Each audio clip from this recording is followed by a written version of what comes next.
So, if you're somewhat like me, you probably started your Thursday by hearing Spyro is getting a remaster. Nay, the original trilogy by Insomniac in its entirety is getting a nice little facelift, and anyone who saw the sales figures for Crash Insane Trilogy is surprised by this absolutely not at all. After the 2.5 million sales numbers were projected, this was this was basically the inevitable. That game was a profit machine. I see no reason why Spyro's re-release will be any different, if not better. I'm not here to talk about the anticipation surrounding yet another HD remaster, though. I'm here to break down my nostalgia a little bit so I can sort of recognize what I would like from this remaster. It's really just one big thing. I'm going to be using the Insane Trilogy as a bit of a comparison here, but you definitely don't have to have played that to understand what I'm talking about.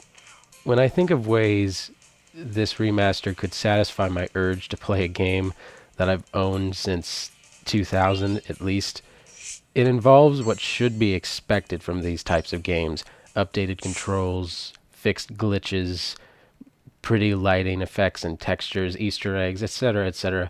The video game industry has yet to get that memo, though. As a result, we are sometimes let down even in those regards, as seen by the examples I'm going to display on screen here for you. We are often, as a community, let down by remasters in that sense, and even more so in a way that I hope the Spyro re-release avoids. Very few remasters that hope to capture the magic of their former self will go so far as to change what has made them age the worst.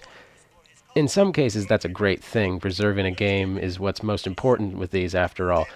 But as someone who has played through these games recently, one of the most glaring issues I have with Spyro made itself clear in the teaser trailer we all saw. It's this guy. Well, it's all of these guys. The boss fights in the original Spyro game are dog fart. I mean, all of them, too. Toasty especially, but even Gnasty Gnorc, the ugly beast that turn your brethren into statues, is a chase sequence that tests you on absolutely nothing the game has taught you. For those of you who have played Crash 2, it's on par with that final boss. Redundant, shallow, and worst of all, anticlimactic. These are all things that need updated more than the graphics ever will. The low poly graphics, in my opinion, are still charming, but the low effort bosses are unrewarding. Give Toasty more attack types and more health. Give Gnorc a glider. Give Jacques literally anything. I could nitpick about how simplistic the gameplay is in the first one, but the only thing that could make the remaster of Spyro a waste of time would be to leave the bosses in their current state.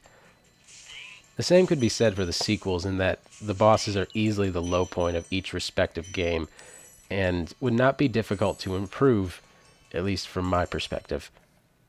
I anticipate they will fix what issues there are with the platforming and the sort of 3D perspective problems that are present in the original game. Loose edges and invisible obstacles are quite rampant. That being said, I will stand by the following statement that I would rather fall off of a ledge I don't feel I quite deserved it, as opposed to playing a boss that is little more than a glorified AI path. I'm thrilled these games are going to reach a whole new generation and that they won't have to really, find out what AV cables are for the first time in order to do it. But not even fans of the original want to relive facing down Dr. Shemp in 1998 style. These are things that need updated and I think could be updated very well, and those are the things that would make or break this remaster for me.